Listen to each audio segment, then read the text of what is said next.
call this meeting to order. First item on our agenda is going to be the electronic meeting app participation. Section 2.2-3708.1 of the Code of Virginia, 1950, as amended, permits members of the Board of Supervisors to participate in a meeting of the board through electronic communication means from a remote location in certain situations. Supervisor Mary Biggs has requested to participate remotely in the Montgomery County Board of Supervisors meeting scheduled for Monday, September 14th, 2020 at 7:15 p.m. to be physically held at the Government Center, Christiansburg. The reason for the request is due to ongoing medical concern over the next few weeks. Only members physically present can vote to agree to allow participation by other board members requesting to participate remotely. Marty, do we have to do a roll count on? Yeah, I think we generally do. All right, is there a motion? Motion. Second. Okay, we have a motion and a second. Mr. Shepherd? Aye. Mr. Mons? Aye. Mr. King? Aye. Ms. Blevins? Aye. Chair Christiansburg? Aye. 5 ayes. All right, next item is closed meeting. Be it resolved, the Montgomery County Board of Supervisors of Montgomery County, Virginia. Here. Is she on? I'm sorry. Is Mary on? I didn't know if we were. Yes. Yes. Is she on? Yes, she's on. Okay. Yeah. Okay. All right, you're official, Mary. Yeah, and I just wanted to say something if I may. I know that rumors are rampant these days with different things happening, and so I wanted people to know that my medical condition is that I'm having a hip replacement on Thursday, and in order to do that, you're required to take a COVID test, and then you have to isolate. And I'm happy to report that my test was negative. Very good. Thank you for that. We'll miss seeing you tonight. Yeah, I have you on the YouTube channel so I can see you. Well, Aye. we can't do anything about that.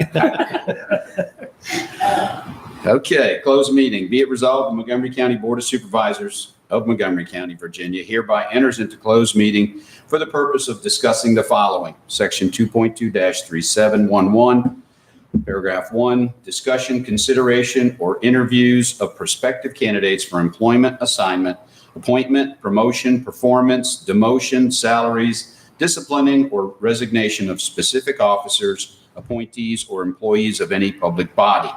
Number 1, Juvenile Detention Commission. Number 2, Parks and Recreation Commission. And number 3, Personnel. Do we have a motion? Motion. Second. We have a motion and a second, Madam Secretary. Ms. Blevins? Aye. Mr. King? Aye. Ms. Biggs? Aye. Mr. Mons? Aye. Mr. Shepherd? Aye. Chair Christiansburg? Aye. 6 ayes. We are in closed session.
Motion and a second. Be it resolved, the Board of Supervisors hereby ends their closed meeting to return to regular session. Madam Secretary, if you call the roll. Mr. King? Aye. Ms. Biggs?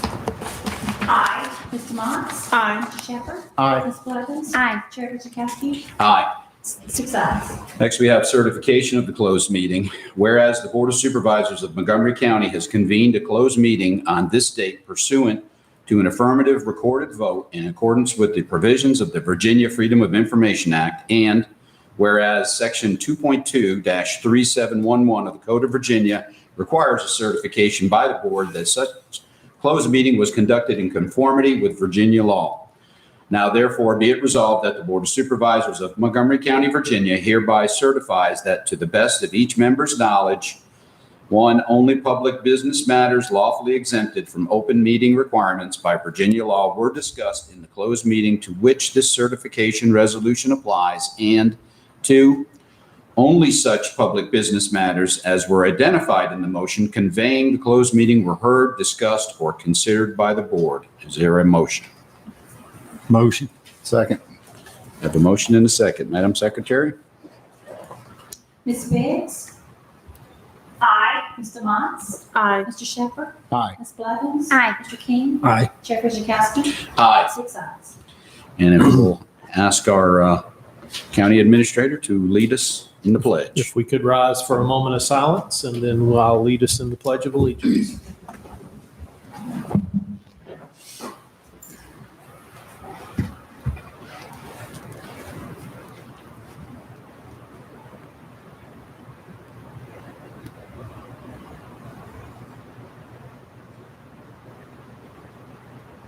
Let us pledge, please. I pledge allegiance to the flag of the United States of America and to the republic for which it stands, one nation, under God, indivisible, with liberty and justice for all. Thank you very much.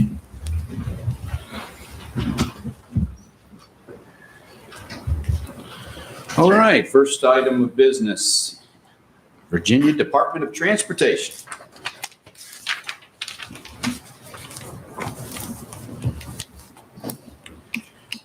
Mr. David Clark, good to have you. Thank you. Good evening, everybody. Just a few updates. I'll start with some of the construction updates because we are moving along with some of those. First of all, Mount Pleasant Road is completed now. The contract is completed. We probably still need to do a couple little things that weren't in the contract, and you never are sure what it's all going to be like until it's done. And I was gonna ask you if you sent him a check yet, because I was gonna bring up a couple of things. yeah, they did what they were what was under contract for. So if it didn't get done, it wasn't under contract. So we can look at a couple things that didn't get into the plans or whatever. Working on the contract, putting together the contract for Yellow Silver Road, have that done next year. Taylor Hollow, we're working on the bridge part of that, part at the end of the low water structure. We're going to do that with our crews and hired equipment crew out there. We're still working on the design for the rest of Taylor Hollow. It's going to be difficult. Realignment and grade change. If everyone's been at Taylor Hollow, know how it drops off of Lester's Gate Road down into to the North Fork floodplain in there. That's basically our secondary construction. Bonus Runs is a revenue sharing project. It's just a small section of that. We're going to do a little bit of drainage, a little bit of surface treatment. Into the maintenance, we are getting out of the patching and the overlay part, working on some much needed mowing and brush cutting and things like that. We haven't gotten to all the areas that were requested. They have been cut and brush on Meadow Creek and on Grayson Road. There's another sheet. And we'll finish up the secondary mowing probably the end of this month. That's my contract. And some of our guys will go out and I know there's still some primary mowing that need to be done again. Overlay, most of the overlay projects are finished except the plant mix, the main asphalt ones. I know there's still some of that to do. I don't have the list. I know Smith Creek subdivision gets done. I can't remember which primary roads are done. We've done some of our own on Silver Lake. some, patch paving, also done some on Route 11, Roanoke, and did some on Brake Road as well. Also patched bonus runs, some of Smith Creek Road and Life Drive. We're starting to get our equipment ready for winter, so we're going to have a dry run of that. There's also Dry Run Road, which we also completed some pipe replacements, major pipe replacements on Dry Run Road, and some ditching in Childress. Some of the requests that the board had last time, we're still working on Meadow Creek Road. Still, they just don't have the staff that they've had before with all the stuff that's going on, but I'm going to keep on about getting a through truck restriction on Meadow Creek Road. They're still looking at the 114 speed. They've looked at that before, chose not to, but they're going to relook at that. And I don't know where there's still no answer on the smart scale projects that have been requested. Montgomery County suggested several, and I believe Ms. Biggs was asking about 114 and Prices Fork Road. Some of that is still undecided yet until. Other than that, we're going to be working on probably, I've got a big list of gravel roads with machine. I'm not going to go into all that. We do that every month. There's some of that needs to be done. But hope to hit the mowing and the brush cutting here in the next month. So that's all I have as far as item update. But any questions or other requests the board might have? Okay, well, we'll go around the room, starting with our cyber supervisor. Supervisor Biggs, do you have any questions for Mr. Clark? I don't have any questions, but thank you for updating the 114 and Prices Fork, to sort of get waiting, I guess, on that. Right. Thank you. All right, Supervisor Shepherd. You said you were getting ready to work on mowing and brush cutting. Mm-hmm. Do you have a working list or something that you could send out as to where you're going to be and when cutting brush? Yeah, I'll find out for you on some of that, when they plan on doing. Each area does theirs a little bit differently. We've got 2 areas in Montgomery County. So Randy Wolf runs the Blacksburg area, which is basically everything 81 and north. Okay, yeah, I get a lot of calls from people about the brush. Right. Because it's getting up pretty bad. Yeah. I had a question. Don't kill the messenger. I had a citizen come to me and want to know what we needed to do to get the tractor trailers to stop using Prices Fork Road. Yeah. I said, that's probably not going to happen. But I know that there's a lot of construction going on as far as housing and that sort of thing there in Prices Fork. And I had spoke, I don't know if with you or with who, but anyway, about maybe lowering the speed limit from 45, because there's less than a mile of that comes out of 35 there at the school to 45, and then it's 45 for less than a mile and goes back down to 40. And I know there's a lot of construction going on in there, but it seems to me like with the traffic and amount of people that's going to be there that it would warrant. They'll take a look. There is some construction going on through there. There'll be a roundabout in there. And Yes.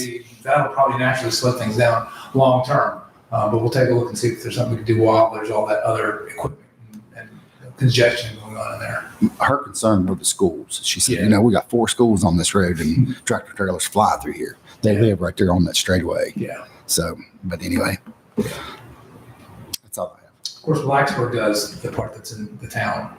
BDOT doesn't set the speed limits in the town of Blacksburg. This is in the county. This is on that From straightaway. Merrimack in. Yeah. That's the town. Supervisor DeMotz.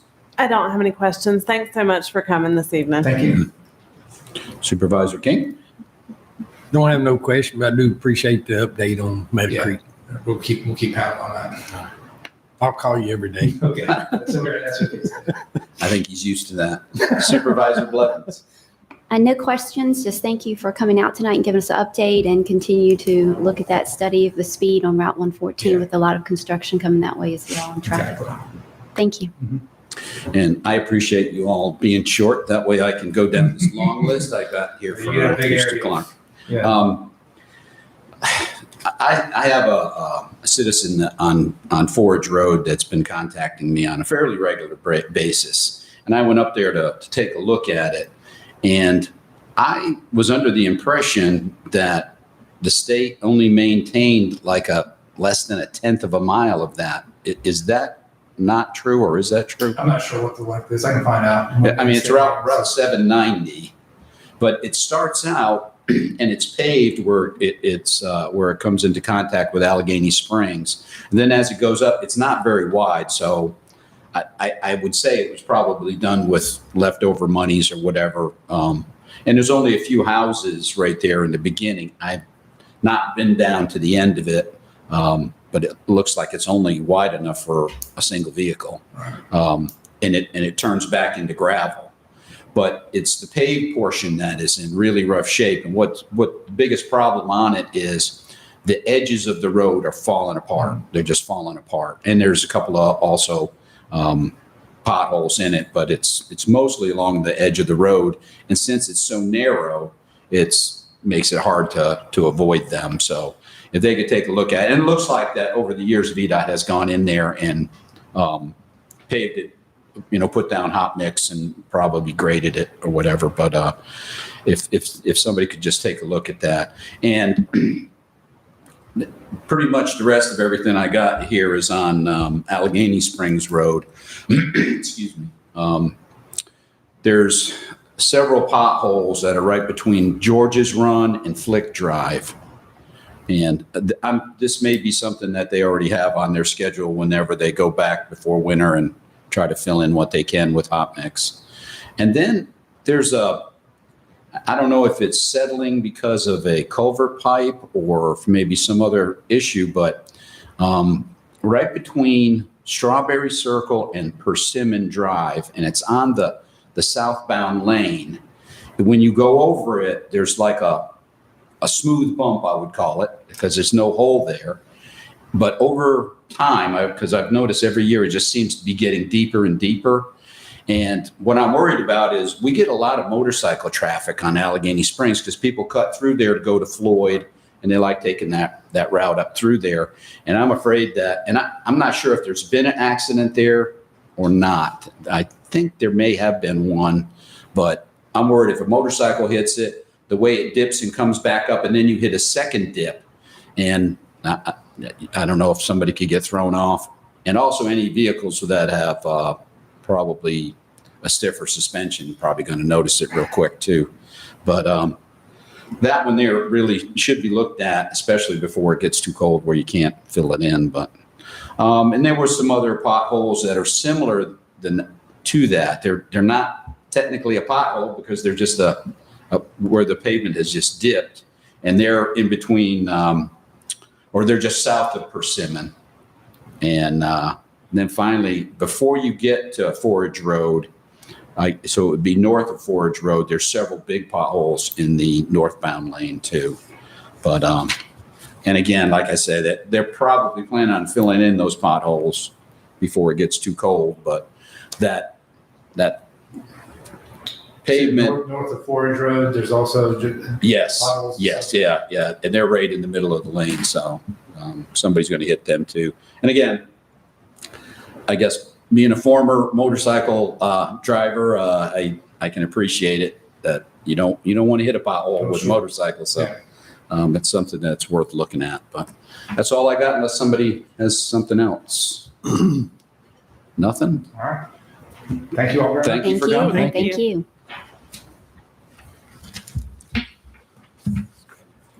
All right, next up, after we do our decontamination, CARES Act funding. I guess that's Angie's job.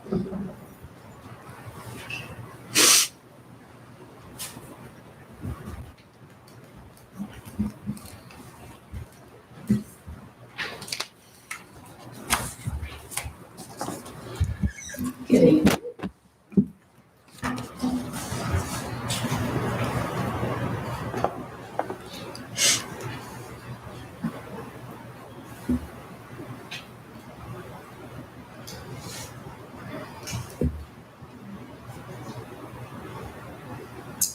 So I'm here to give you an update about our CARES funding.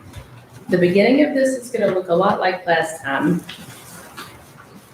And just give you a little bit of background, the CARES Act was signed into federal law on March 27th, and the state of Virginia received $3.1 billion. They gave an allocation to the counties, except for Fairfax, who got their own in June, and then they gave us another allocation in July or August. So the total that they distributed to the counties is $1.29 billion. It also went to cities, and Montgomery County received a total of just over $17 million. It's a lot of money. We met, the finance directors of the towns and I met because the state requires that the counties who have towns within them share the funds with the towns. So we met early on when we got the first allocation to talk about how we should divide that. And we decided that we should set aside 25% of the funding for the Montgomery County Task Force, which I'll talk more about in a few minutes, and then distribute the balance of the funding between the three of us. And we based that on not just a straight population formula, which is how CARES funding was distributed, but we also looked at school age population, because that's a big factor in the cost of doing business. So the percentages worked out that Montgomery County got 38%, Blacksburg got 37%, Christiansburg got 25%. So our total was $4.9 million for Montgomery County. And the task force for Montgomery County got $4.3 million. We talk about the task force a whole lot. It gets a lot of attention, and the task force that gets the most attention is the regional task force, which is comprised of Montgomery, Floyd, Giles, Pulaski counties, and the city of Radford. So it's the New River Health District. There's also a Montgomery County task force that includes the two towns, and that task force actually, I believe, started before the regional task force, but the part of the funding that we're talking about goes to the Montgomery County task force. And since the funding came off the top of our allocation, anything that benefits the county and the two towns is going to get paid for from this amount of money. So it's going to go through the task force. And Michael Geary, our emergency services coordinator, is managing that. And he started April 1st. He's done an awesome job. I can't really say enough about how well he's done. And somebody told me I might have to retrain him about spending, because we're spending this money like there's no tomorrow. But he's doing a really awesome job. He's getting things ordered, organizing people, making sure we're doing what we need to do. So we really appreciate that. So if you compare the regional task force and the Montgomery task force, the regional task force has a budget which all of us will have to contribute to and have agreed to do. And so our share of that funding will come from the Montgomery task force allocation, since it does include the towns and they are benefiting from the regional task force. Okay, now we're going to go back to the regional task force, the bigger one. This task force budget has been presented to them, except for the very last item. The last item has been presented to them, but not really approved by them yet. But I feel comfortable that the rest of the items listed have been approved. And I've listed the total cost for these items as well as the Montgomery County share. And the way Montgomery County and the other jurisdictions were divided was based on population, and also some of the costs were divided. It's kind of a hybrid distribution based on the 5 entities dividing part of the cost equally, and then population after that. So both of those were taken into account. The business continuity and call center is something that is important to the health district and to Dr. Bissell. It helps the businesses in our community if they have a COVID positive person in who is their employee, or if they just need to make sure that they're doing the right things to keep their business safe, they can call the business continuity office.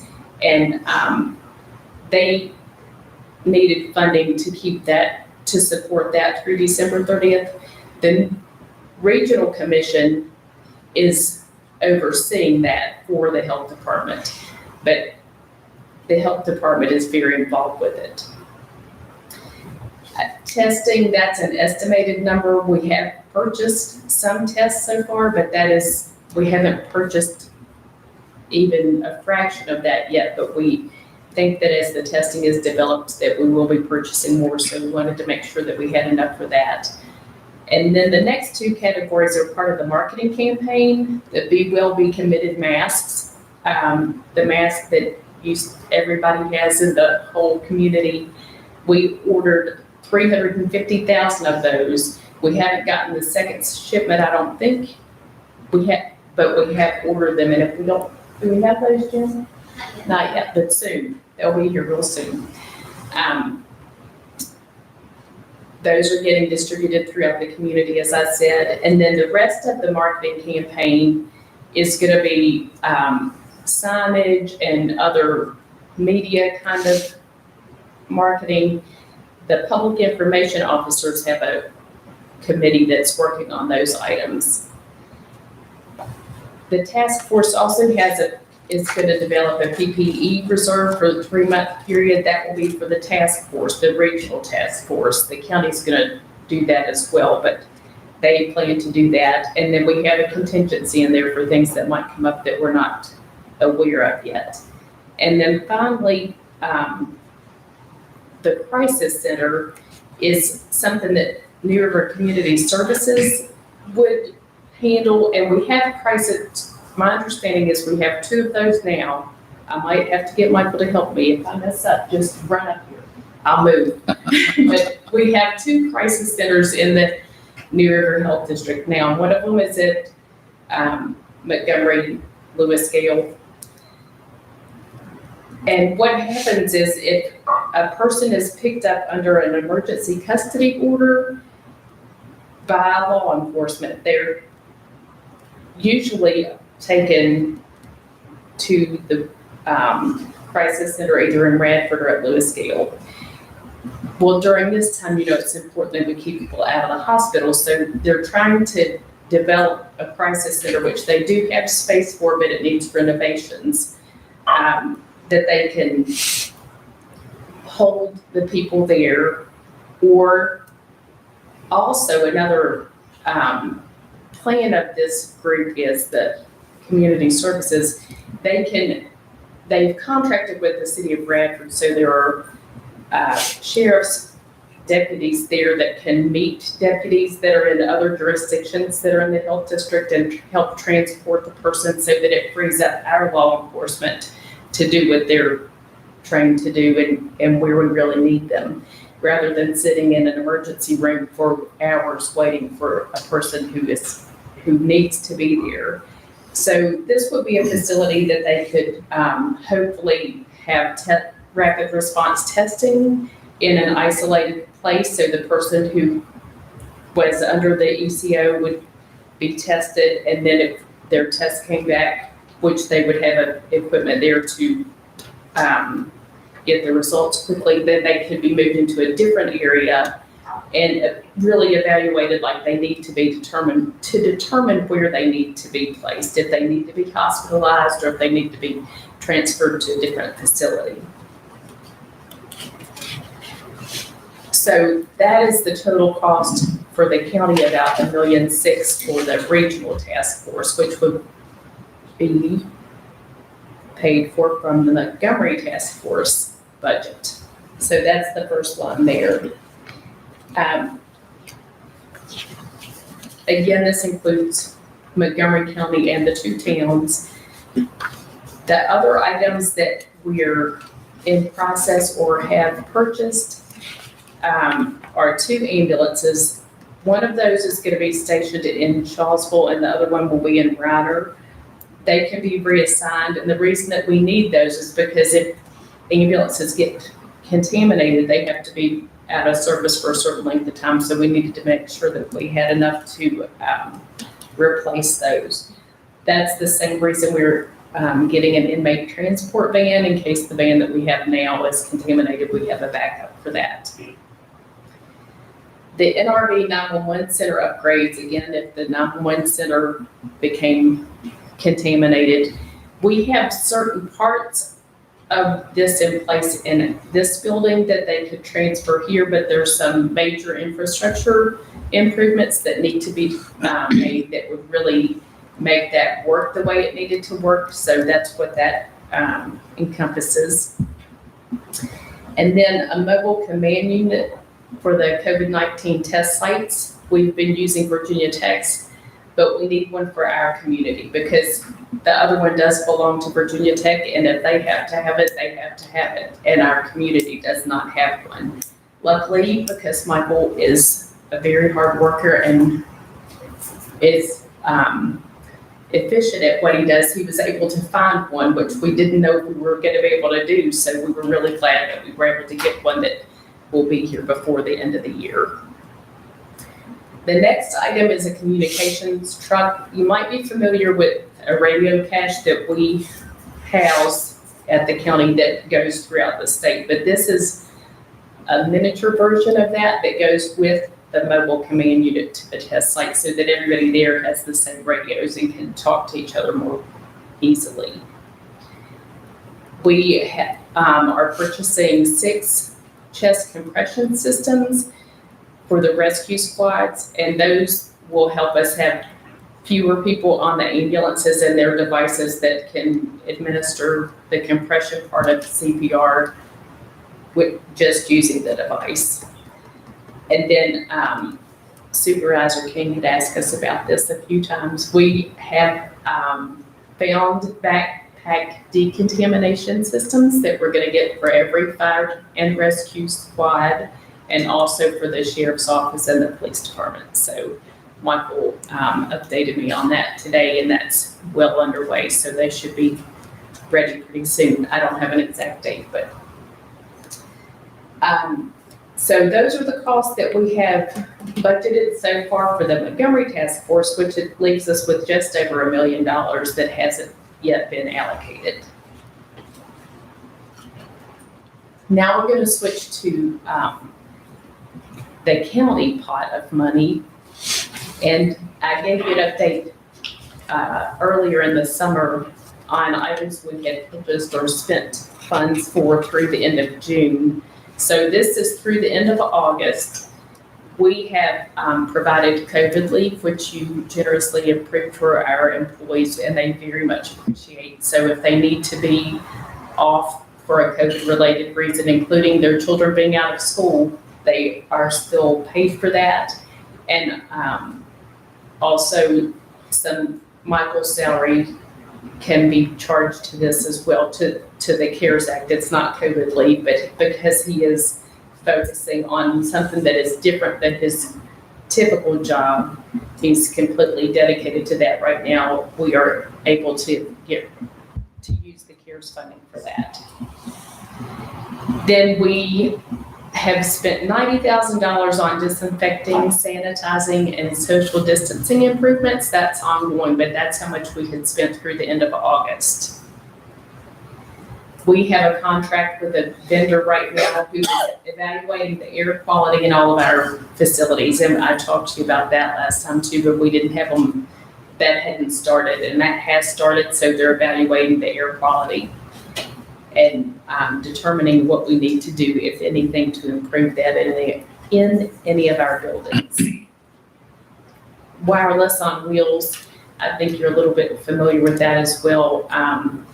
That's a mobile system. It just looks like a small utility trailer, and it has solar panels on it and a device. I think it's a satellite device that gets Wi-Fi service to people that can come within a certain range of it. Actually, we're gonna use cellular service for nearly all of them. Oh, good.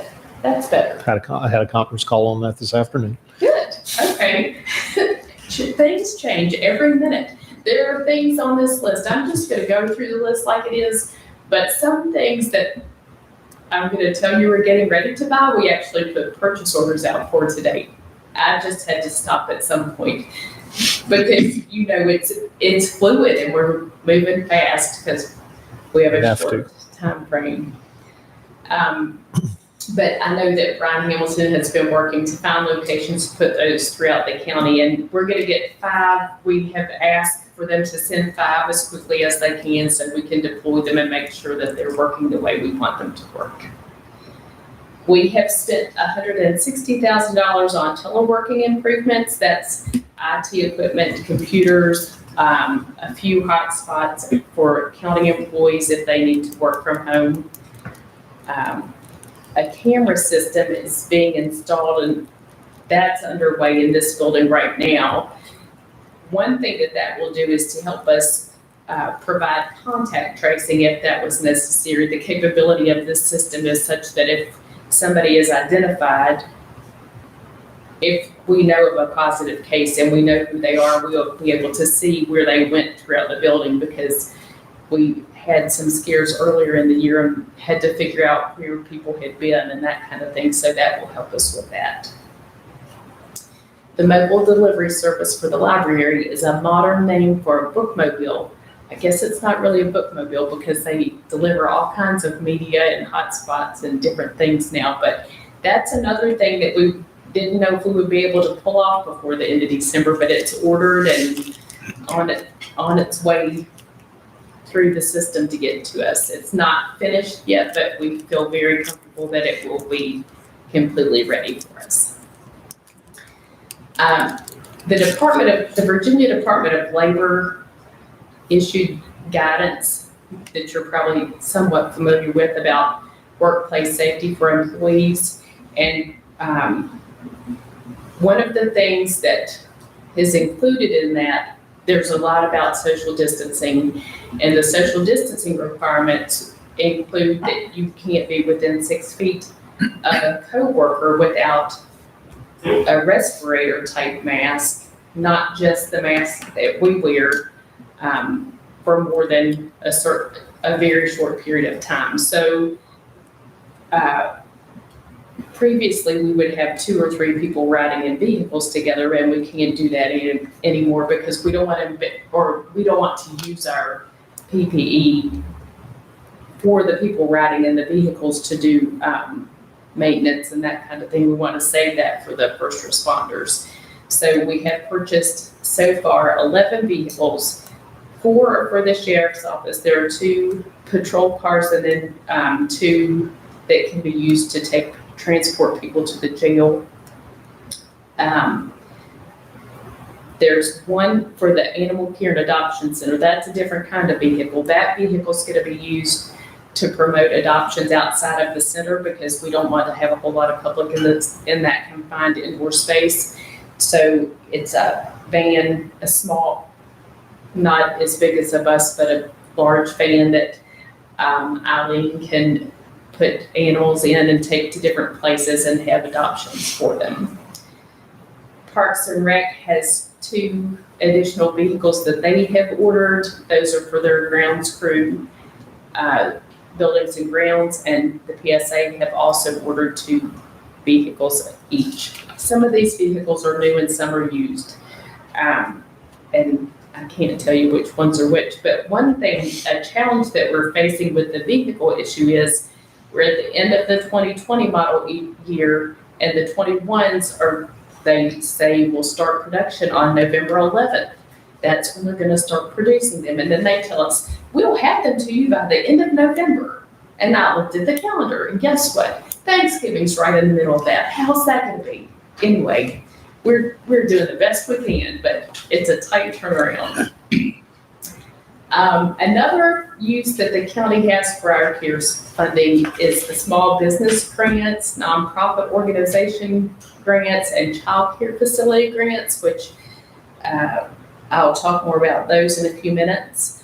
We're going to make sure that we have an adequate supply of PPE for the county itself, and also an adequate supply of disinfecting, sanitizing, and cleaning supplies. Those are still hard to get. Some of those are hard to get. And it's interesting, this week, my family has tried to get certain cleaning products that you could get, and now you can't get them. And we figured out it's because people are trying to keep college dorms really clean, we think, which makes sense. And I'm not critical of that, but everybody knows it's just hard to get some random items. So we are purchasing those as we can to make sure that we have enough on hand.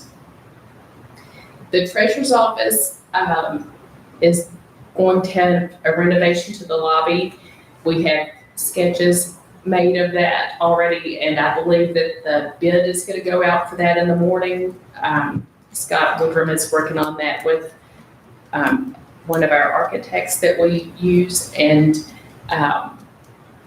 it has to be out for bid for 10 days before we can award the bid, but we will definitely put in the specifications that it has to be completed by December 30th. And we feel like that won't be a problem, that it should be very feasible, and it will really improve the flow of the traffic in the treasurer's office. The treasurer is very excited about that and is very much in favor of it. She's had a lot of input on that. And even though it's going to be at a time that she's busy because it's going to be time to collect December 5th taxes, we hope that it can be finished before that. But if it can't, she said, we're just going to do what we have to do to get through that. So that's underway. We are in the process of ordering 2 kiosks for electronic payments. Right now, people can make their PSA payment in my office online with the computer we have there, and there's also one in the treasurer's office for tax payments and other payments that they collect. We are purchasing 2 kiosks, one for each of us, that will be in lobbies close to our office, so that if people need help with that, we can go help them, but they won't have to come into our office. We have a payment drop box outside the government center, which wasn't used a whole lot before, but now it is used very frequently, so we're replacing that. We're also, this is similar to the vehicle for the Animal Care and Adoption Center. We're going to purchase a pre-made, covered, like gazebo kind of structure so that people can have animals brought to them without going into the building and meet the animals and make sure that they're a good fit for the person who wants to adopt them before they do that. I think we spoke about that when I was here before. You might have heard it all before, I don't know. We plan to buy about 7 more trucks. Sometimes 3 guys are riding in a truck, and this includes the county and the PSA. But if 3 guys have been riding in a truck, and now you can only have 1 person in a truck, you have to figure that out. We don't know if we'll be able to get that many, but that's what we hope. We're planning to buy 1 sedan type vehicle for economic development. Sometimes they need to go to businesses and they travel together to a business to meet, and now they need to be in separate vehicles. And then a response vehicle for Michael Geary. We have one of those, but he's going to soon have a deputy coordinator that we have funded through a grant. And so it makes sense to have 2 of those for 2 reasons. One is in case one gets contaminated, but the other is because there will be another person that can use that. We are planning conference room improvements. We've had a vendor in to price that for us. That's for multi-purpose rooms, conference rooms. It's technology equipment such as cameras and display monitor, TV kind of things, and speaker systems so that we can have remote meetings in those rooms. We have more teleworking items that we need to purchase. We need to purchase some more IT equipment and also some software to make sure that the remote access is very secure when people are using that. I spoke a minute ago about the air quality in the buildings. Once we get the results of that, then we will make improvements if needed. And so that cost isn't yet known. And touchless restroom fixtures, water fountain, water bottle, filling stations that are touchless. We're going to look into getting those too. We haven't started with that item a whole lot yet, but we do plan to do that as well. And you guys asked before about touchless door openers. I think maybe you asked that, April. We've looked into that, and a lot of the doors in our building are open during the day. We just leave our suite doors open so that people can just come in without opening and closing the door. There are some that close, bathrooms and a few other doors, but there are some problems with some of the touchless ways to open doors that can cause a safety problem, probably for people like me. I would probably get an injury. So we are looking at that, but we're trying to do that cautiously.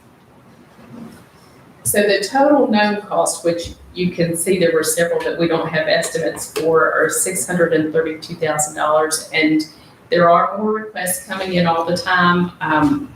The sheriff's office is looking into some more items, and we bought some other things that I didn't go into every detail. I know it looks like there's a lot here, but we didn't close our application process. In other words, we still are open to people if they say, I need this, I need that. And if it works with CARES money, we'll certainly use that.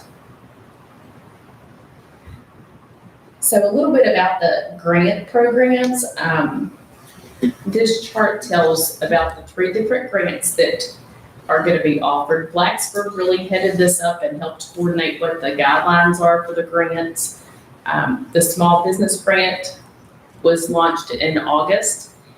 The current due date for that is September the 20th, but we're considering extending that. We've talked about whether we should extend the grant date or we should have another round of the grant. It would probably be easier to extend it than to start over for us and for the applicants, although it would not be as difficult for people to reapply as it would be to apply the first time. The people that we've talked to have said, the small business owners have said it takes an hour or two, so it's not a big burden. And we've been fortunate in that we've had a lot of people that are able to help individuals who are applying for those grants. The small business grants are based on the number of employees that an employer has. And Mr. King asked me at the other meeting, what if it was a sole proprietor with no other employees? And at that time, we had said they would need employees, but we decided that wasn't equitable. And so sole proprietors who don't have employees can apply for the grant. They would get $1,000, and they have to show us receipts and proof of payment for qualified expenses, but sole proprietors are able to do that. So the maximum grant award for a small business is $27,500. That would be if somebody had 50 employees. The minimum is $1,000. The applications as of yesterday, I think, were 200 total for the county and the towns. It's gone up today. I looked this evening and it had gone up to 210. Those aren't complete. They're how many have been started, and they're for all 3 of us, the 2 towns and the county. Most of the small businesses are not in the county. Only 20 of the applications so far in the county. So most of those are going to the town or the 2 towns. The nonprofit entity grant program started on September the 8th, and those are due back on October 15th. The maximum award for those is $25,000, and it's based on a percentage of the gross receipts of the nonprofit. And the purpose of that is to cover their operating expense. It's not to serve their clients, but to cover their operating expenses so that they can have their staff and people in lease make their lease payments, pay their utilities, and that kind of things. We have 28 applications to date, which is pretty good since it just went live last week. And the way that will be determined as to the funding, a lot of these entities will cross jurisdictions. They'll serve the towns and the counties. So we're going to try to figure out a way to divide that. We're going to try to figure out how many clients are served within the towns versus the county and fund them with that ratio. And then the final grant program that we have is for childcare facilities. And we think that that's going to go live by September 23rd. The software that we're using for this, it's really good. It's simple for the applicant. It's easy for us to track. We can see where the application is in the process. But a lot of people apparently are using the software. Neighborly is what it's called. So we have our childcare facility grant in the queue, and that's when I think it'll be able to be launched, is the 23rd. And we don't have an exact due date. We're waiting to see when it gets launched, but it'll be early November. The maximum award for childcare facilities is based on the number of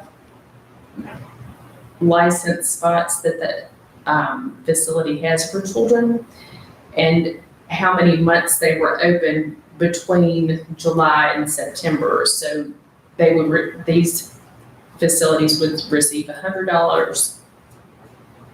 We would calculate half of their licensed children.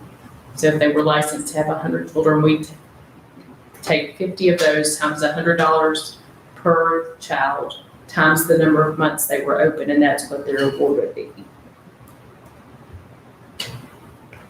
So my last slide is a summary of the county funding. So as I said earlier, we received $4.9 million. We had spent or ordered items totaling $1.8 million through the end of August.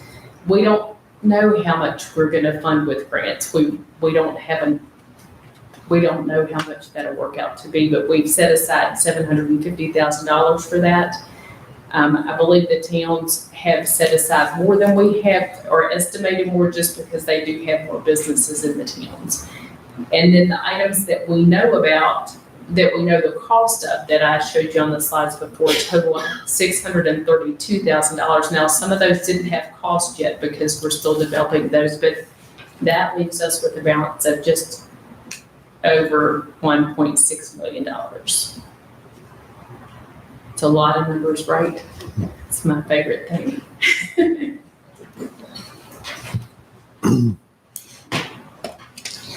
So are you ready for questions? Yes. Good. Well, we'll go ahead. We'll start with Supervisor Biggs. Do you have any questions for Angie? Well, I had a comment on the crisis center that you were talking about. One thing that I did find out about that is that if the facility is built, that no funding would be asked for staffing and that kind of thing. The money would just go to the building of the facility.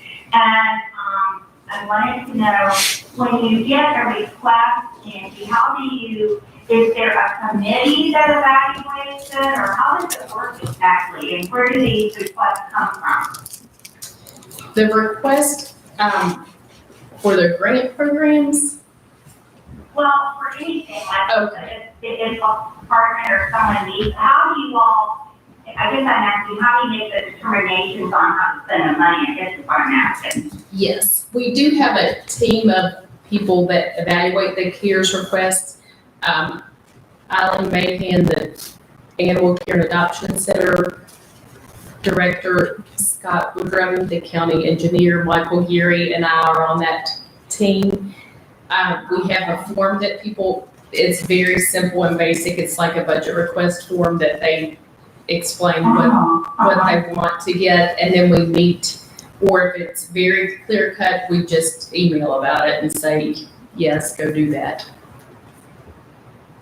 Okay, that makes sense. And then my last question, I've been harping on this air quality issue, and one of the things that I've been sort of looking into is, and I don't know, how accurate all this is put together, but because the microorganisms, they are so small and they're in a cloud, that one of the things that I found in doing some research is really the only thing that really gets those things are the industrial strength filters, and most places are not set up to have those.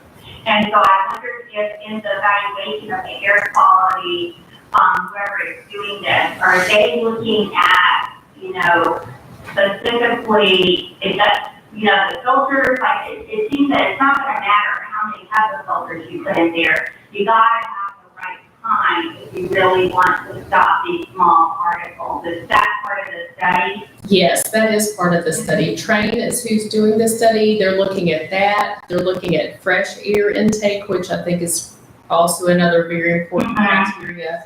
And the capacity of the current HVAC unit to be able to use those filters that you described. And also, the systems will probably have to be rebalanced, which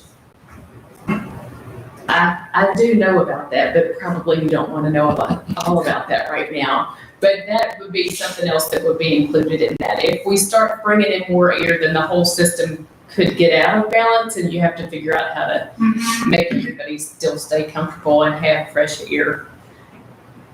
Yeah, I've been really concerned about that. And is there any update on some of the equipment about, using UVA lights or anything like that? They are looking at that as well. Yes, they are looking at that as well. Oh, good. Sounds good. Sounds like you guys are covering a lot of the bases then. Thank you so much for the information. If I think of anything else, I'll ask you at the end. Okay, thanks. Thank you. Supervisor Blevins? Back on the crisis center too, and you said that was through New River Community Services. Yes. Do we have any funds, or have anybody discussed, what about crisis as in human resources for suicide, for depression, for all the stress and things are on the uptick? Those things are covered in the crisis center. So people with substance use issues or mental illness are included in this. So those are the kinds of people they see. Yes.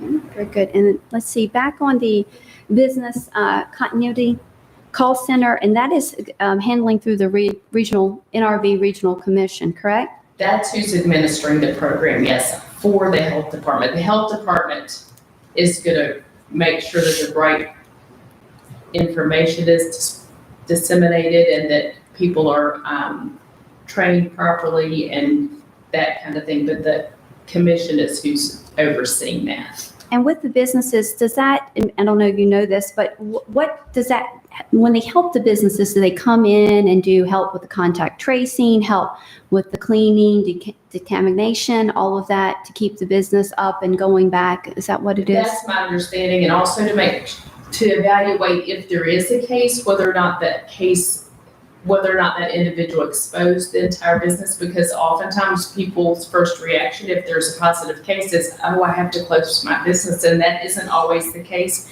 based on when the person was there and that kind of thing. So they'll help them evaluate that too. Michael, do you want to add anything? Okay. Okay. And then I think that's a great idea with the cameras for security. That way, same thing along the lines of the contact tracing, that we would know where they were. That way we won't have to close down the entire government center if we know they were only in one area, that we could identify that spot, and that way we can still be functional and serving our citizens. Let's see.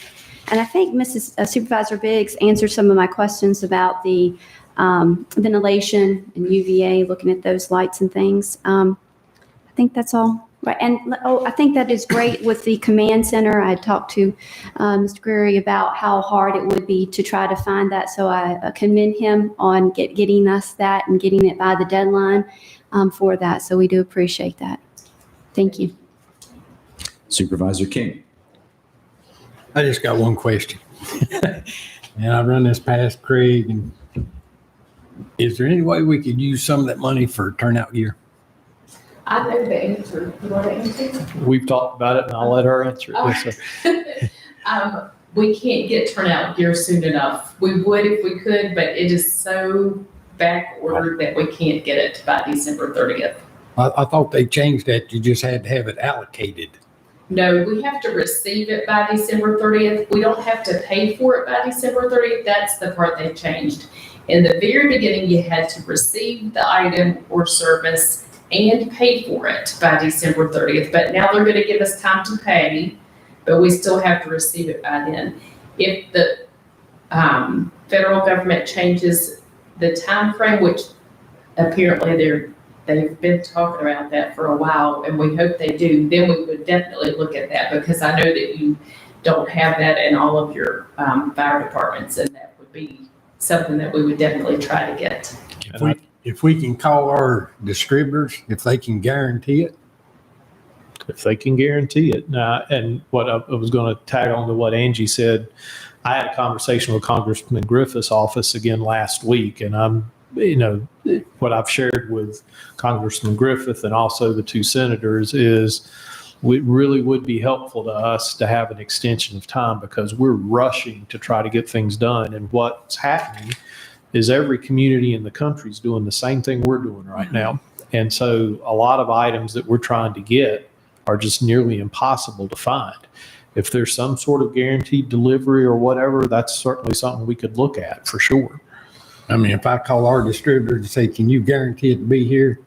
And if it's not here, we're not going to pay you. Well, that's very true. Sell it to somebody else. We have said that to some people already. If you don't have this vehicle here by December 30th, we're not paying you. So yes, if you want to call them and have them call me or Michael, that's fine. That would be good. We would like to be able to do that. Okay. And another thing, on the trucks that you're getting, do you want 3/4 tons, or are you looking at half tons, or? They're looking at all kinds of different. They're trying to buy trucks similar to what they have in the fleet now. So in other words, if they're running 3/4 tons, they're looking for 3/4 tons. If they're running lighter duty, they're looking for lighter duty. The problem is, and I actually got out and rode around this weekend and looked on some lots. There's not many trucks left anywhere. And you get them on the lot and they're gone before you even get them on Yes, the sir. lot. Yes, sir. Good luck with that. Thank you. We were very fortunate. The PSA Chuck Hubel went to a dealership one day, and they had two trucks that were suitable on the lot. And we called because we still have to go through our procurement process. And so we did that, and we're able to get those. It was just a timing issue that worked out really well for us. Were they new ones? Was they new or used? Those were used. That's right, they were used. If we buy used vehicles, the procurement rules are different. So they were used, and we were able to get what we felt like were good deals on those. So yes, it was good. One last thing. I want to thank everybody for your hard work on this. Thank you. You're welcome. Supervisor DeMonts. Hi, Angie. I've got a couple of questions for you. On your fifth slide with the regional task force total budget, I understand you kind of explained it a little bit at the beginning that our percentage of those costs are based on population.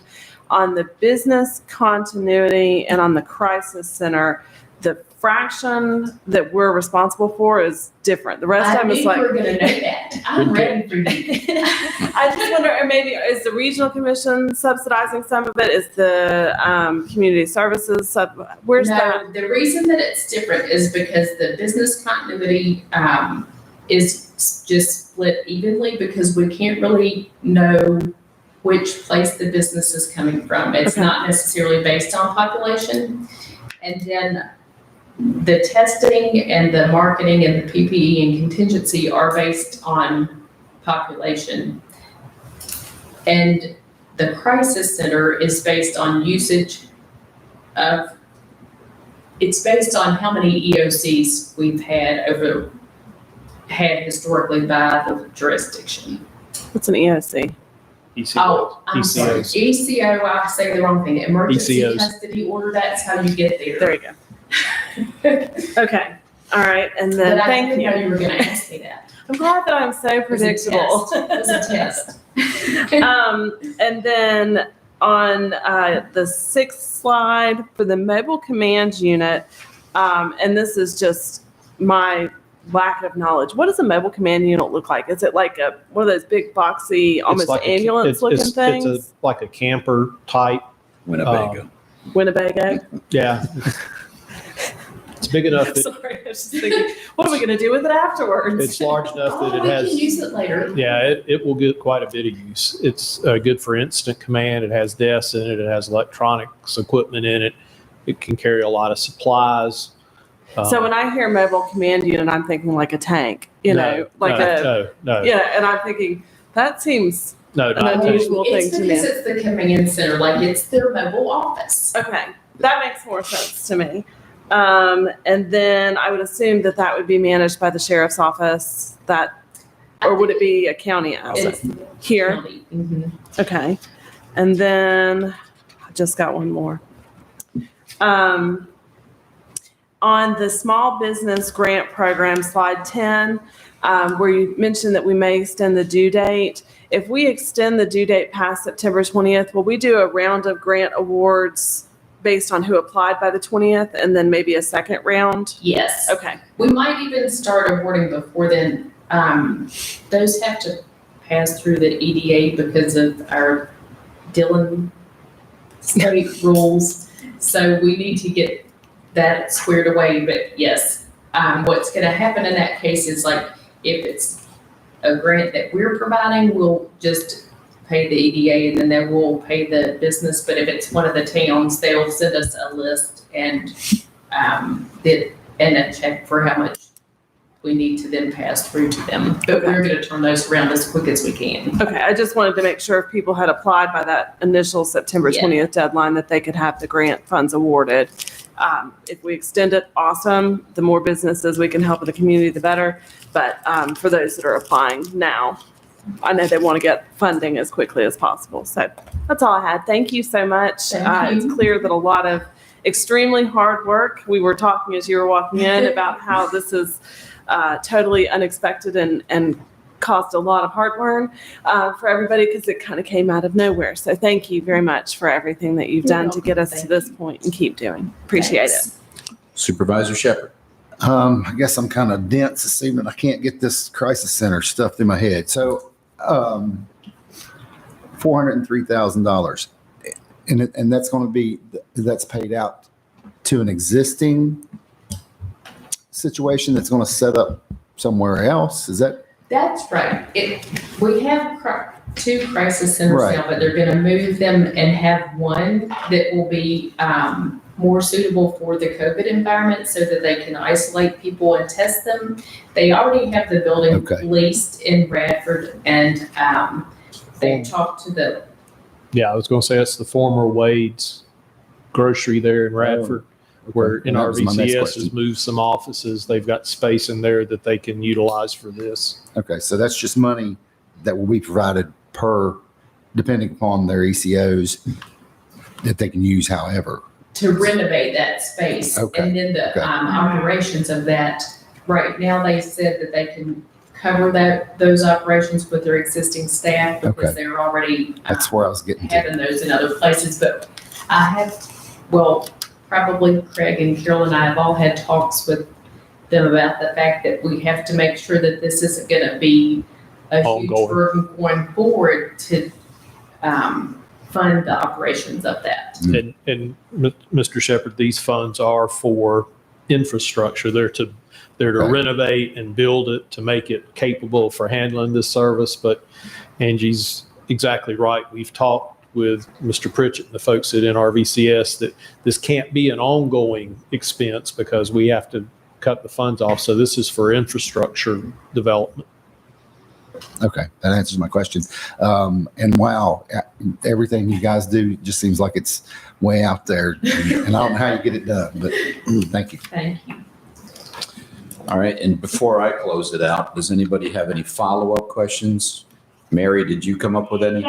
Yeah, the one thing I forgot to ask, what about the deep cleaning? And I think I might have brought this up before, but I'm not sure. But do you have a contract with a company that to be paid for before the end of the year, but then if you have a deep cleaning situation that occurs in January, it would cover that? The CARES Is Act, that something that, yeah?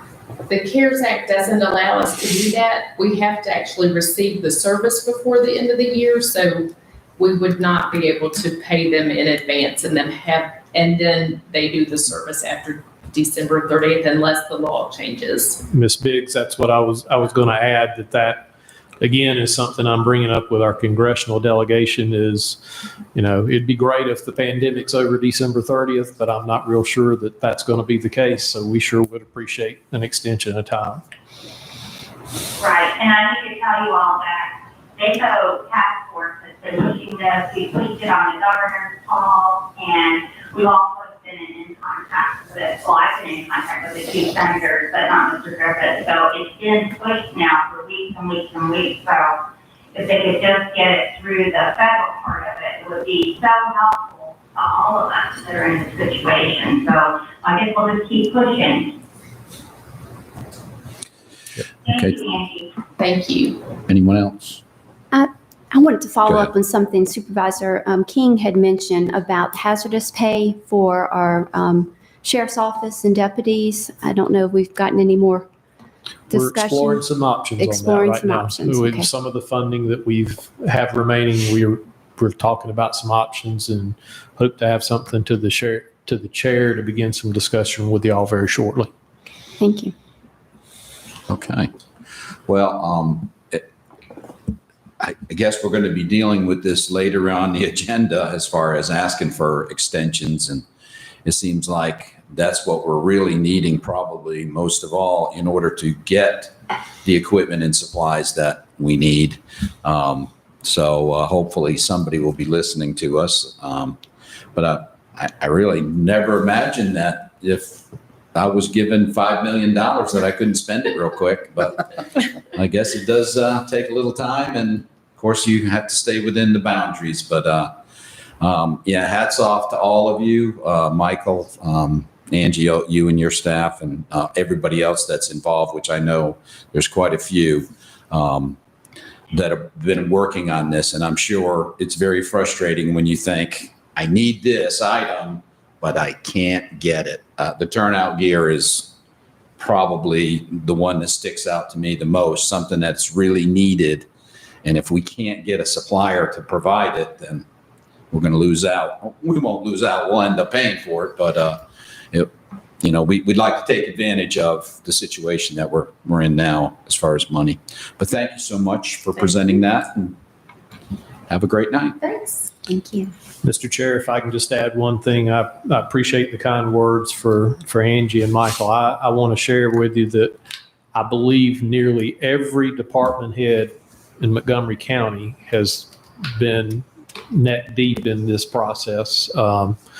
We've spent a lot of time in leadership team talking about ways we can serve the citizens best in addressing this. Every department head has been working hard to find ways to use these funds for the benefit of our citizens and within the parameters that have been defined. That's what's made it so tough, is certain requirements, certain timetables. Marty's been a huge help. We've bounced all kinds of questions off Marty because we want to make sure we're doing what we're supposed to do. Some communities have really pushed a lot of things, and we're going to push as hard as we can, but we're going to do it the right way too. And really appreciate Angie and Michael leading the charge, and the rest of the team for helping us get through it, because it's been a very hectic couple of weeks. Well, I think everybody here is aware that life throws you changes, and it will always be that way. And the way I look at it is the changes that we're going through and conforming to this pandemic will prepare us for pandemics in the future. So hopefully we'll be ready and won't be as affected next time, because it seems like there will be a next time. But thank you. All right, next item of business is our public address. Nobody has signed up, but if somebody would like to come forward, please come forward, state your name and address, and you have 4 minutes. My name is Debbie Coleman. I live at 1741 Stratford View Drive. And I wanted to say something about masks. And in Blacksburg particularly, they're really, really particular about masks right now. And for people who have lung disease or people who have had COVID and whose oxygen delivery systems are damaged, their oxygen saturations drop considerably with a mask on. And I'm not asking for answers tonight. I just want to put that out to you. And the other thing is people who are hard of hearing, which we wear hearing aids. When you go to a store and there's a plastic thing there, and then this little girl is at the back of that with this mask on, and she talks like this. And you can't hear her. And it's very frustrating. I've had times where I said, can you please take your mask down so I can read your lips? And I don't know if that's legal or not. But anyway, those two items people need to consider when they're talking about mandating masks, because we have one friend who was climbing a ladder and he had a mask on and he passed out and fell off the ladder and broke his shoulder. I mean, any extra effort for these people whose saturation drops makes a big difference. And the next thing is I'd like to pray for the county, and then I have a little gift for the ladies. So, God, I thank you for our county, and thank you for these people who watch over us so diligently. And I pray, God, that you would keep us safe and healthy and help this county to be exemplary, God. And we look at the nation and we see all these awful things that are going on. And I pray that you would put your angels around us and just protect our county, Lord. I pray this in Jesus' name. Amen. Amen. Thank you. Thank you. If you want to go ahead and give them to the secretary, she'll give them out. She'll make sure they get them. Thank you. Thank you very much. Okay. Is there anybody else who would like to come forward during this time of public address? Thank you. Seeing no one, we're going to go ahead and close public address.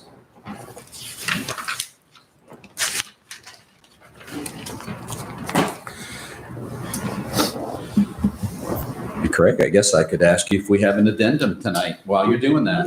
I do this all the time at the house. Don't tell my wife. Were you talking about talking or wiping? We have no addendum this evening, Mr. Chair. Thank you. Thank you. All right, we'll move on to items of consent. Do we have a motion? Motion. Second.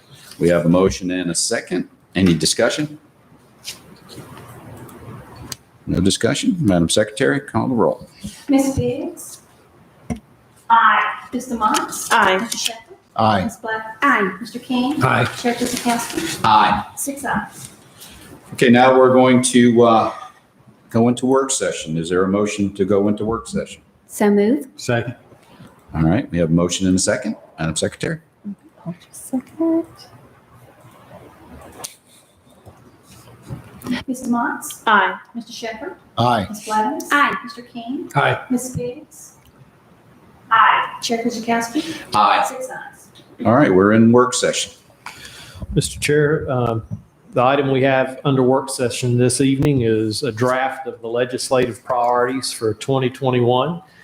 Vicki gave these to me to review a couple of weeks ago, and I said, we just did these like 2 months ago, but I don't know where the year's gone. It's flying by in one sense and taking forever in many others. But what you have in front of you is a draft based on the priorities that we had for this current calendar year for 2020. And if you recall, this past year we grouped them into categories. We have broadband, education, funding, land use, recreation, and transportation. Again, these are the ones that were based on the 2020 legislative priorities.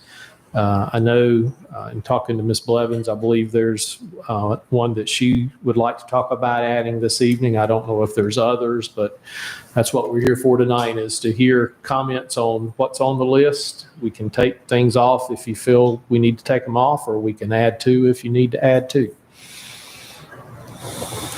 Well, they definitely look familiar. I think they've been showing up pretty much other than maybe one or two every once in a while dropping off, which is always good to see. We have got a couple accomplished in the last few years. That's true. Yeah.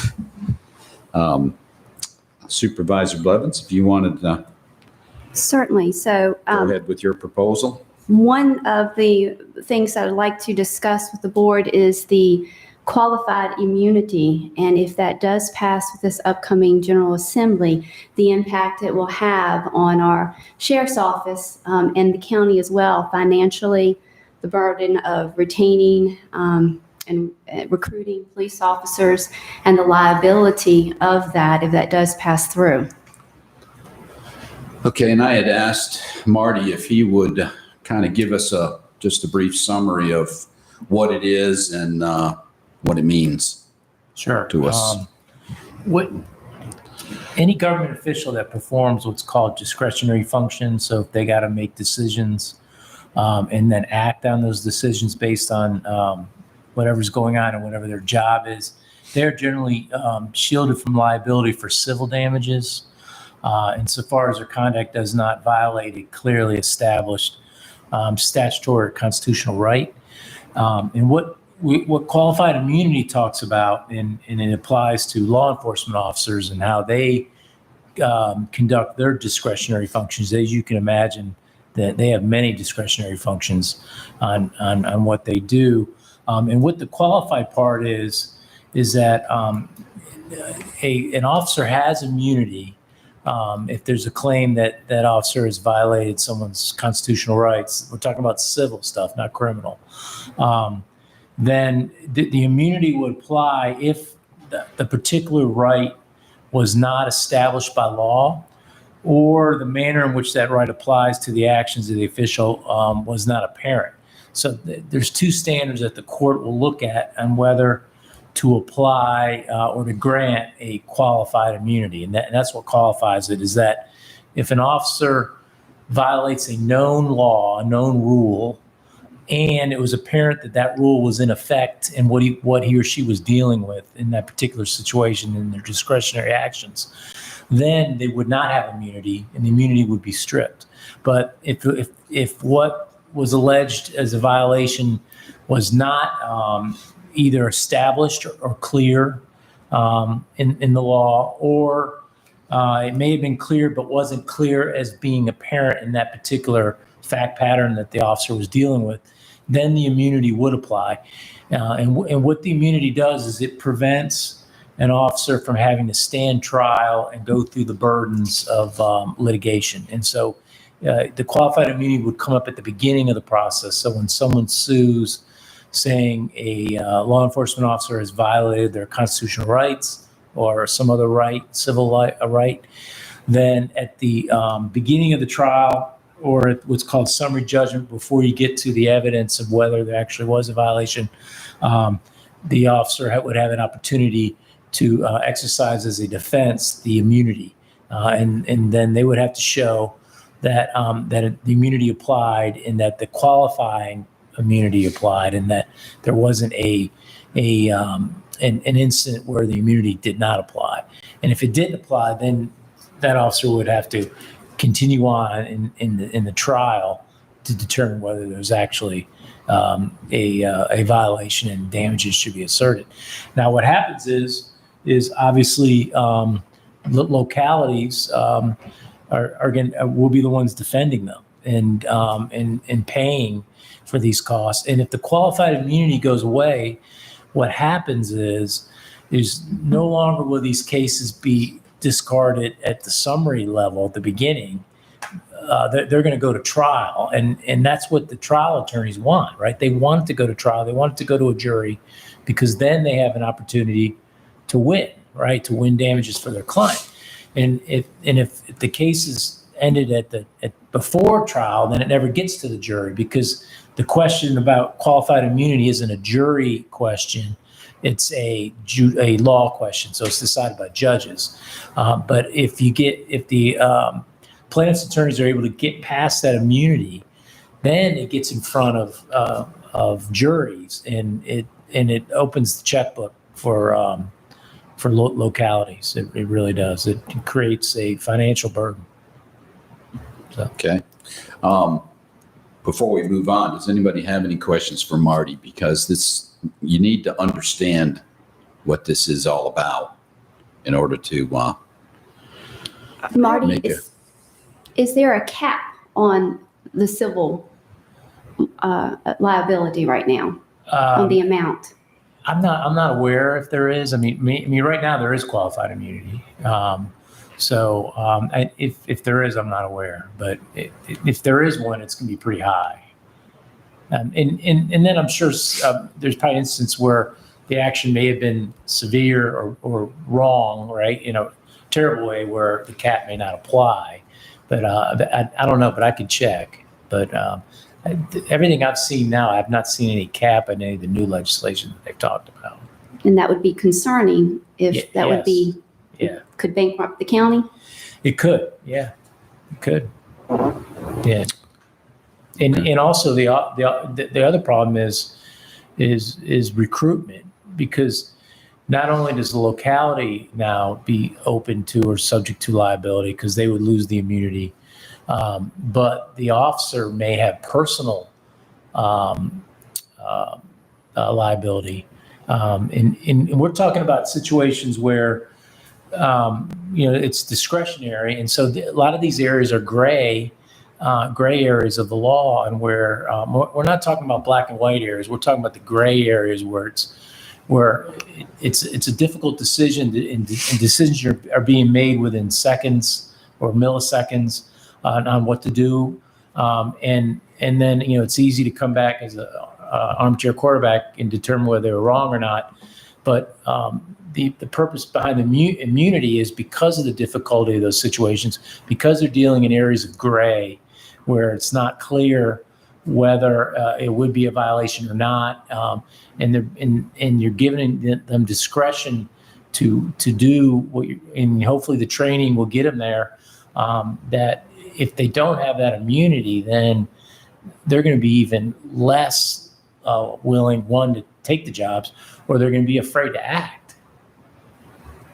Because when they act, they incur liability. And maybe when they don't act, they get liability. So it could create apprehension and or create where people just don't want to work those jobs because the risk is too great. Would the county be able, if this does pass, would the county as a benefit be able to provide that type of insurance coverage for the officers as part of a benefit? I mean, that'd be something that you would want to do. The problem is some of the talk I've heard is that some of the legislators are saying, and I don't know whether it's in the legislation, but I've heard mention about preventing localities from doing that. And so that then we can't protect them with insurance, right? Did you have a question? Yeah, I've got a couple of questions. First is just to clarify, to make sure I heard you correctly. So if qualified immunity is taken away, then in a previous instance where a officer might be able to, like a judge would make the decision about whether it was qualified immunity, if it goes away, then that would go all the way to a jury trial. Yeah, it could. And it would, so the judges would no longer be making a decision, a jury would be making a decision. I Right, just want to yeah. make sure I understand the process and what kind of is forming it. And I mean, the judge is still controlling it, and he'll determine what's admissible and all that. However, yeah, now you're more likely getting it to a jury. To And decide. significant expense which is and- much different, right? Okay. And then I guess just some kind of procedural questions.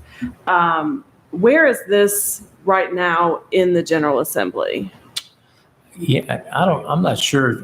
I know it got turned down, I guess, It was or passed shot down on by indefinitely. Yeah, Yeah. the Senate turned The down Senate. what the House had approved. Okay. And so then That's correct. to Supervisor Blevins, just to make sure I'm understanding what you're asking, you want us to have a legislative priority that supports continuing qualified immunity. Okay. Correct. Because you know the language a lot better than I do, so I want to make sure that I understand what it is that we're talking about. And then I think we're very fortunate as a community to have outstanding law enforcement departments. Our sheriff's office is amazing. Our town police departments are great. And so I certainly don't want to ask this question with any type of I've never seen anything but exemplary behavior from our law enforcement officers in this community. In the instance that there is something just wildly egregious, that something is very clearly wrong that an officer has done, qualified immunity would not apply in those types of cases. Yeah, correct. It's not absolute immunity. So Okay. it's not like I'm an officer, you can't touch me. If they violate what's called a clearly established law and the manner in which that right applies to the actions that they're involved in is apparent, and that in your example of an egregious thing would most likely fit that, then the qualified immunity would not apply and the case would move forward against that officer. Okay. I appreciate entertaining all those questions. That actually offers quite a bit of clarity to me. And thank you very much, Supervisor Blevins, for bringing this forward. I appreciate that.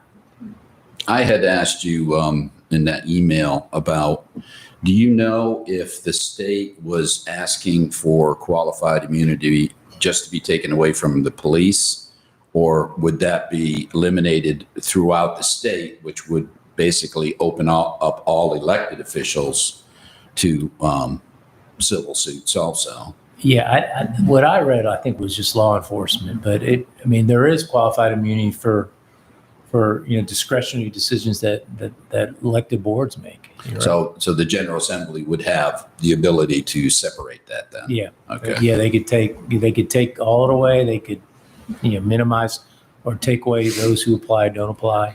Well, and the scary thing, again, with Virginia being a Dillon rule state, the legislature has great power to enact a lot of change. And it did not pass. It passed the House. It was passed by in the Senate during the short session.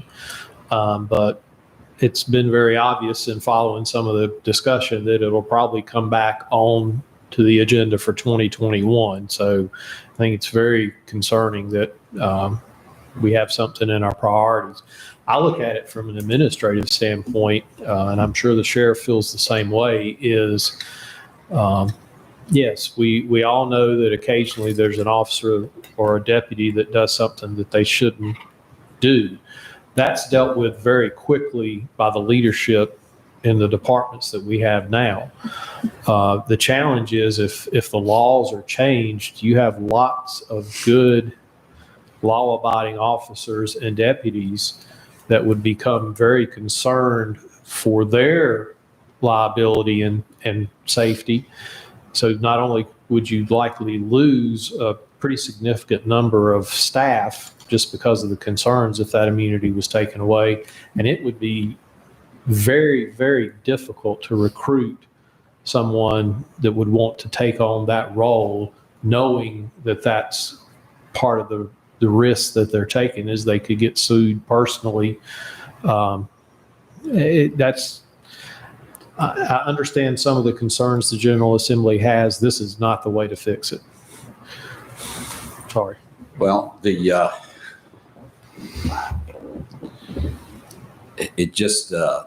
it makes me think of another, and I think it got passed on the workers' compensation with COVID. It's another issue where the General Assembly wants to help one group. They could destroy an entire county and put us in a poorhouse.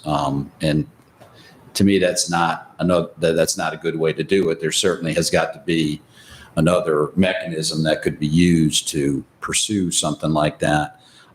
Mary, do you know, I thought I had saw somewhere that the VACO had voiced opposition to the getting rid of the qualified immunity. Yeah, I'm thinking I saw that also, and I can also double check that if you want me to. I got a question. So are we thinking, or what Sherry is asking, is that we include that tonight within our priorities? Is that what I'm understanding? Yes. Okay, all right, gotcha. And I think if VACO has done this, which I believe they have, I believe we're both right on this one. Yeah, for some reason I'm. Yeah. Sure they have to. What I'm saying is that it would be in line with what VACO is already wanting to do. So many of the items that we have on our list are supported by VACO. So I think it would fit right in there and would certainly be appropriate to do that.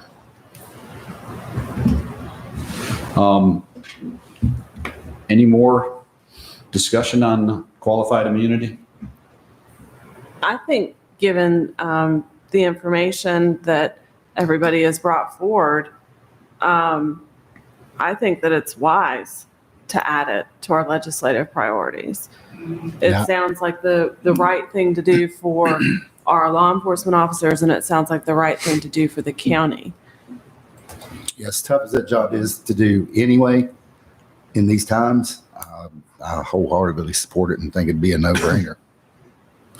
Would we need to vote on that, Marty, or is that a consensus item? I think consensus to add to it, Consensus. because we're going to vote on the resolution when the time comes. Yes, Okay. sir. What we're looking for tonight are things like that. We'll craft the wording and get it implemented in here, and we'll bring back the final list at an upcoming meeting for you guys to formally approve. Well, then, do we have a consensus on it? Yeah. Thanks for Mary? bringing it up. Yeah, Okay. yeah. All right. Another. Did you say hold on a second? No, double check. You'll double check with VACO. Yeah, double check. But I think that's. All right. While you're doing that, I wanted to throw out another one because one of our items on the list has to do with schools and something I know we've all talked about in under education, recognizing the state's role in funding quality education. This might be a good year to add to that we would request the General Assembly to either maintain the current ADM or increase it if it's so proven that they're getting more students. Certainly, you would want to see that go up, but not let it go below what has already been approved for last year. I'm thinking that might also be a good thing to add. I don't know if that would be the proper place, Craig, if that would be a good place to add that to it. I think so. And I think what you're saying is maintain the minimum ADM as the current year so that No less than the minimum. no less. Yeah, no less than the current. Excuse me. Yeah. Because of the effects of COVID and people moving around, and Correct. we can develop ordinance for that if that's a consensus. Absolutely. Yeah. I think that's- Yeah. Yes, Hey, this is absolutely. Mary. I think that's really important because if something were to happen and they lowered it, that is going to mean folks could possibly lose their position also. So it is of great concern because especially at this point when, so much is being required of the people that are working within the school system, we can't really afford to lose anybody. And I think, yeah, definitely this needs to be in there. Okay, so we have consensus. Yes, for sure. So we'll work wording up for that. Okay. Anyone else have anything else they think should be added or discussed? Chair Fidzikowski, on the education down there of enhancing the school safety and security, I know that the General Assembly is asking to take out some of our resource officers. And I know that this board has passed to make sure we can fund those to have our resource officers in our schools. And so maybe a statement that we want to keep funding for our resource officers. Yeah, I would definitely be in favor of that. It seems like over the years, we've debated that every time there's a school shooting, that we need to have more security in our schools. And we have moved towards that every year. And it seems now that in the talk that's going around the country, that they're changing how they feel about security, which I do not understand that. So I would definitely be in favor of that, adding that. I'm not sure how we would word that in there, but we have a wordsmith over there. So Well, the thing is, not only did this board advocate for it, but the school board advocated for it. Our sheriff's office advocated for it. We did a lot of work to get to where we are. And so to have them taken away would be, we did a lot of work and the community was very active in that advocacy. So I think that's a good idea. any more discussion on that? It's Mary, yes, I figured that, I've been favoring that for a long time, and I will say that it's sort of an interesting situation because a lot of grants went out at our last criminal justice services board meeting to support resource officers in schools, including ones that had already been funded, want to continue their funding. So it's going to be sort of an interesting thing to see how all this plays out, but definitely, I think, we need to put that in here. Okay, consensus? Yes, sir. All right, We can do that. that's another one. We might fill up that second page. Do we have anything else? No. Any other recommendations? All right, well, do we have a motion to come out of work session? Motion. Second. Motion and a second. Madam Secretary, call the roll, please. Mr. Shepherd? Aye. Ms. Blevins? Aye. Mr. King? Aye. Ms. Biggs? Aye. Mr. Motts? Aye. Chair Christiansburg? Aye. 6 ayes. Next item is new business. Mr. Chair, first item is an ordinance to continue the temporary changes in certain deadlines and to modify public meeting and public hearings related to the COVID-19 pandemic. This is to extend, I believe, another 90 days, if I remember right. It's actually there's no time. When the emergency's over, then that'll end. Very good. Thank you, Marty. So this would be the last time we would have to do it. Yes, sir. Thank you. Is there a motion? Motion. Second. We have a motion and a second. Madam Secretary? Discussion. Ms. Oh, I'm sorry, discussion. Thank you. I get carried away. Just want I don't actually want to discuss anything. I just didn't know if that was a procedural thing or not. You could just kick me under the table. Throw things at you. No discussion, so go ahead. Ms. Blevins? Aye. Mr. King? Aye. Ms. Biggs? Aye. Mr. Motts? Aye. Mr. Shepherd? Aye. Chair Christiansburg? Aye. 6 ayes. Next item, support extension deadlines of the coronavirus relief funds. That's the one we've all been waiting So for. moved. I want to move that one. Okay, we've got a motion and a second. Any discussion? Who did the second? Supervisor King. King. No discussion, Madam Secretary? Mr. King? Aye. Ms. Biggs? Aye. Mr. Motts? Aye. Mr. Shepherd? Aye. Ms. Blevins? Aye. Chair Christiansburg? Aye. 6 ayes. I'll bug the congressman again tomorrow. All right, next item is Fire Prevention Week, October 4th through the 10th this Motion. year. Second. We have a motion and a second. Any discussion? I think that would We be, appreciate our firefighters from across the county. we do. Yes, ma'am, we do. We do. Yes, we do. This year's theme is Serve Up Fire Safety in the Kitchen, which is another reason I should stay out of the kitchen. I've had a fire extinguisher in my kitchen for many years. Not that I'm a bad cook, but you never know. Yeah. All right. Any other discussion? Madam Secretary? Ms. Biggs? Aye. Mr. Motts? Aye. Mr. Shepherd? Aye. Ms. Blevins? Aye. Mr. King? Aye. Chair Christiansburg? Aye. 6 ayes. All right, now to the exciting part of our night, reports, starting with our county attorney. I have no additional reports to make today. Thank you, sir. Thank you for your excellent explanation on qualified immunity. Our county administrator. Two things this evening, Mr. Chair. First, I wanted to mention to you that we usually reschedule our first November board meeting because it falls during the VACO annual conference. That's been traditional every year. This year, however, the VACO conference is a virtual conference. And traditionally, we've moved it from the second Monday to the second Wednesday in November. This year, the second Wednesday is Veterans Day, so that's a holiday. So the question that I wanted to pose to the board, and Supervisor Biggs and Supervisor DeMott may have more information than I have regarding the VACO conference, is do we want to try to have the board meeting? I know there's events during virtual conferences during the afternoon on the 9th.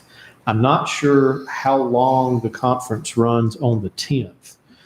So the question that staff has asked is, could we do the board meeting on its regular night, the first Monday night, or could we move it to Tuesday night, the 10th?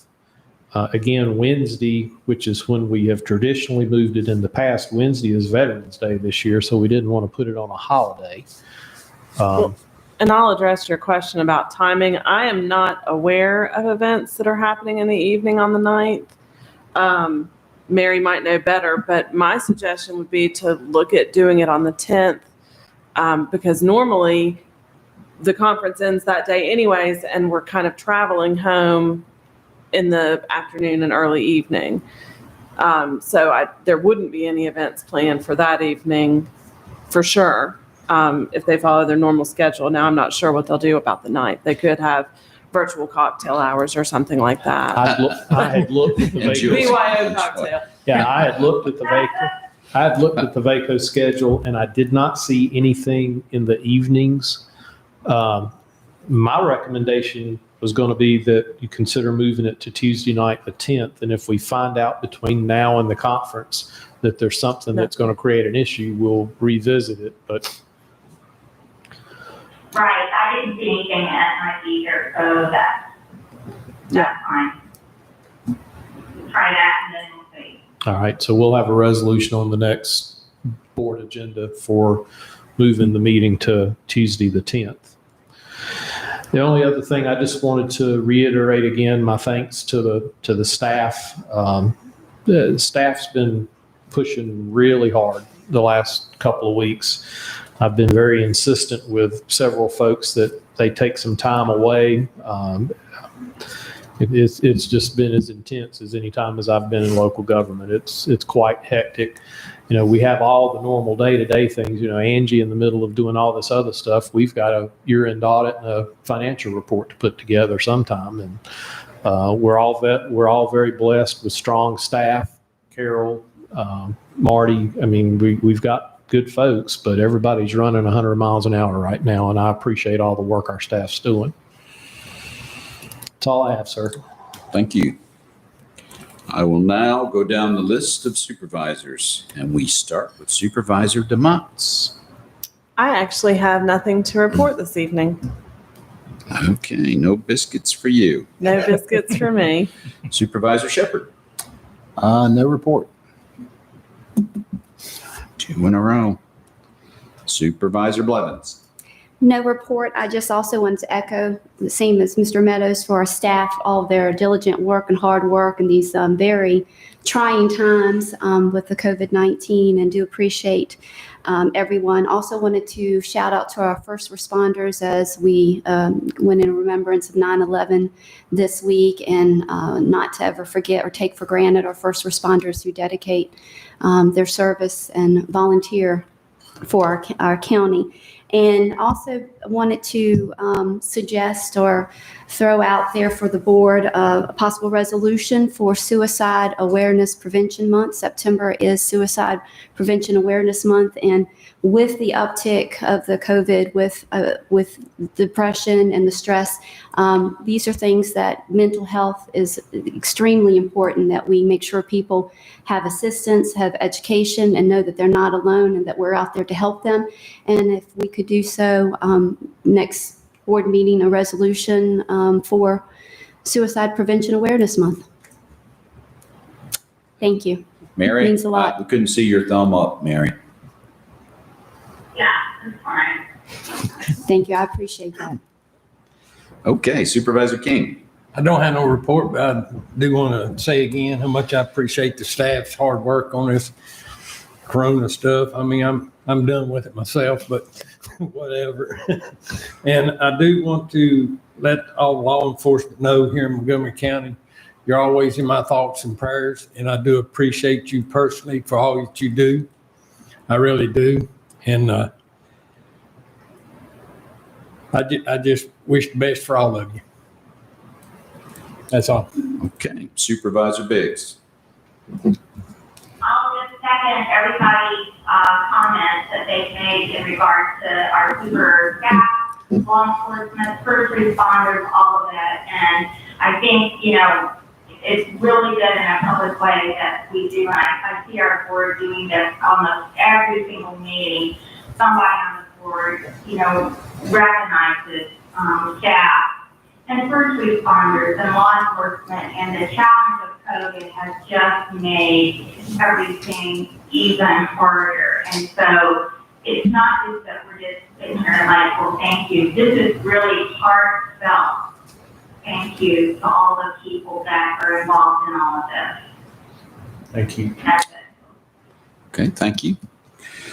And I should have made this announcement early on in the meeting. Vice Chair Bone is not with us tonight. She had a death in the family and has other things that she needs to attend to. So that is why she is not here. I do not really have anything to report.